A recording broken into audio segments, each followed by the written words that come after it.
Hello everyone, সবাইকে স্বাগত আমার চ্যানেল ত্রিশা সলিউশনে।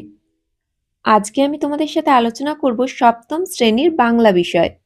মাইকেল মধুসূদন দত্তের লেখা বঙ্গভূমির প্রতি এই কবিতার সমস্ত প্রশ্ন উত্তরগুলো নিয়েই আজকের আলোচনা। একের প্রশ্ন, ঠিক উত্তরটি খুঁজে নিয়ে লেখো। একের এক, বঙ্গভূমির প্রতি কবিতায় যে শীর্ষ উল্লেখটি আছে সেটি কবি বায়রনের রচনা। তার রচিত একটি বিখ্যাত গ্রন্থ হলো। উত্তর হবে ডন জুয়ান। একের দুইয়ের প্রশ্ন, লাল বর্ণের পদ্ম কোকোনট, সেই রকম নীল বর্ণের পদ্মকে ইন্দিবর ও সাদা রঙের পদ্মকে পুণ্ডরিক বলা হয়। দুইয়ের প্রশ্নে বলা হয়েছে সংক্ষিপ্ত উত্তর দাও। দুইয়ের এক, এ মিনতি করি পদে, কবি কার কাছে কি প্রার্থনা জানিয়েছেন?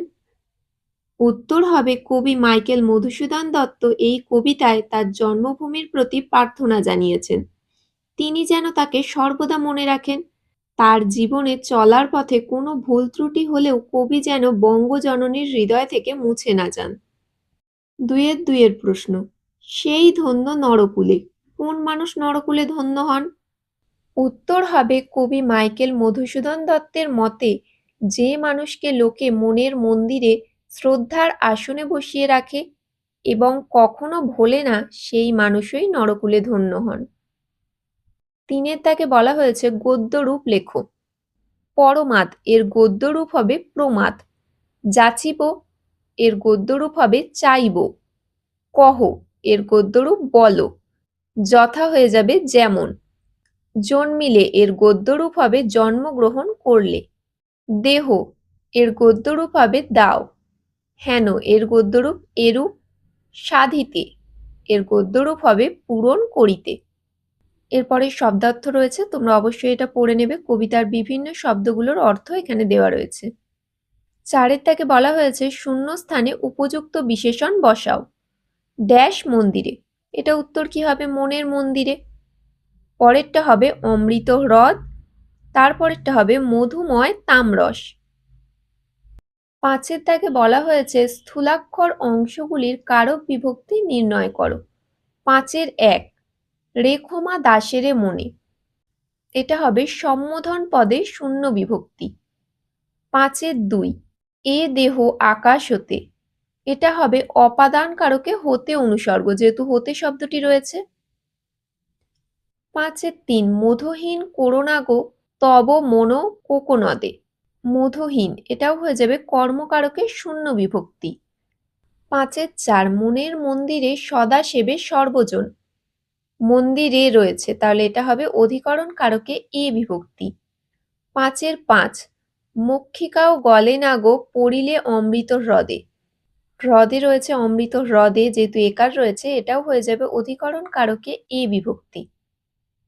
ছয়ের দাগে বলা হয়েছে পদ পরিবর্তন করে বাক্য রচনা করো। মধু, মধু হচ্ছে বিশেষ্য, পদ পরিবর্তন করলে হয়ে যাবে মধুময়, মধুময় বিশেষণ।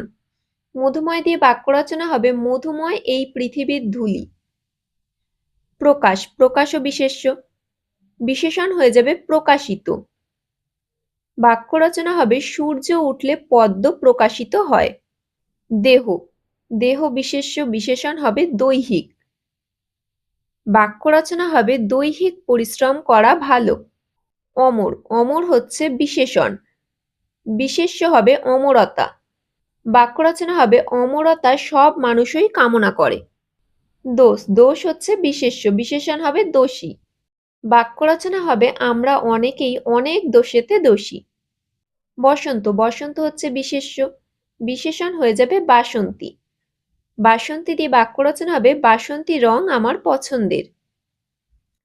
দৈব, দৈব হচ্ছে বিশেষণ, বিশেষ্য হবে দেব। দেব দিয়ে বাক্য রচনা হবে দেব দেবীরা আমাদের পূজনীয়। সাতের দাগে বলা হয়েছে বিপরীতার্থক শব্দ লেখো। প্রবাস এর বিপরীত হবে স্বদেশ। অমর এর বিপরীত হবে মর। স্থির এর বিপরীত হবে অস্থির। জীবনের বিপরীত হবে মৃত্যু। অমৃতর বিপরীত হবে গরল, গরল বা বিষও লেখা যেতে পারে। আটের দাগে বলা হয়েছে পরমাদ শব্দটি কোন মূল শব্দ থেকে এসেছে। উত্তর হবে প্রমাদ শব্দ থেকে পরমাদ শব্দটি এসেছে। নয়ের দাগে বলা হয়েছে কবির নিজেকে বঙ্গভূমির দাস বলার মধ্যে দিয়ে তার কোন মনোভাবের পরিচয় মেলে? উত্তর হবে বঙ্গভূমির প্রতি কবিতায় কবি মাইকেল মধুসূদন দত্ত নিজেকে বঙ্গভূমির দাস বলে অভিহিত করেছেন। এই উক্তির মাধ্যমে কবি তার জন্মভূমির প্রতি ভালোবাসা, কৃতজ্ঞতা, দায়বদ্ধতার পরিচয় দিয়েছেন। সর্বোপরি এর মধ্যে দিয়ে কবির বিনয় নম্রতার পরিচয় মেলে।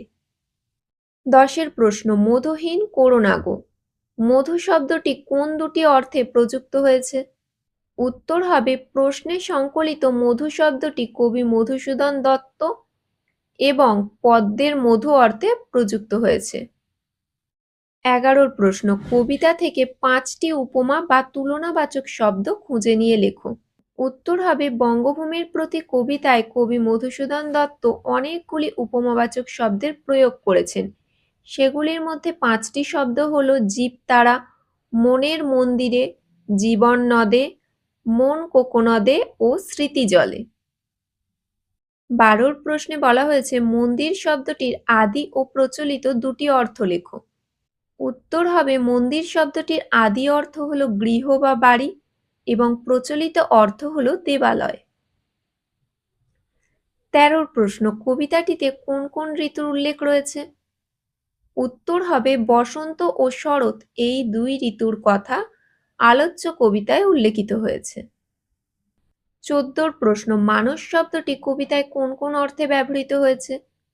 উত্তর হবে আলোচ্য কবিতায় মানস শব্দটি মানস সরোবর এবং মন অর্থে ব্যবহৃত হয়েছে। ১৫ প্রশ্ন, কবির দৃষ্টিতে নশ্বর মানুষ কিভাবে অমরতা লাভ করতে পারে তা লেখো।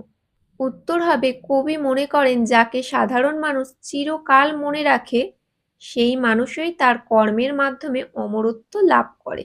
নদীর প্রবাহের মতো মানুষের পরমায়ু সীমিত, জন্মগ্রহণ করলে মৃত্যু অনিবার্য।